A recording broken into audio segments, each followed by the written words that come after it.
Hi అండి, అందరికీ నమస్కారం అండి. ఈ సైట్ వచ్చి సీతమ్మ దార అండి. కంప్లీట్ ఈ ఫ్లాట్ అంతా కూడా వాల్స్ డ్యామేజ్ అయ్యాయండి.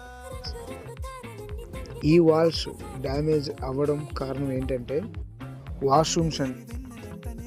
సో ఈ లీకేజ్ అనేది టైల్ టు టైల్ ప్రతి లైను గ్యాప్స్ ఉండేటప్పుడు మనకి ఇలాగ లీకేజ్ అనేది అవుతుందండి.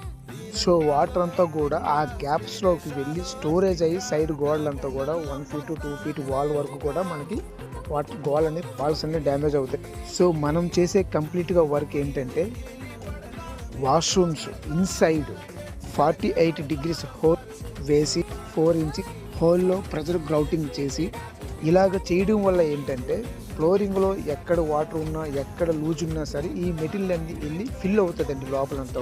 ఈ డ్యామేజ్ అనేది ఇంకొకసారి అవ్వకుండా ఉంటుంది. సో ప్రతి లైన్ కట్ చేసి డస్ట్ క్లీనింగ్ చేసుకొని ఫైనల్గా టైల్ టు టైల్ ప్రతి లైన్ కట్ చేసి నీట్గా క్లీన్ అపాక్సీ ఫిల్లింగ్ చేసిన తర్వాత ఇలాగ వస్తుందండి.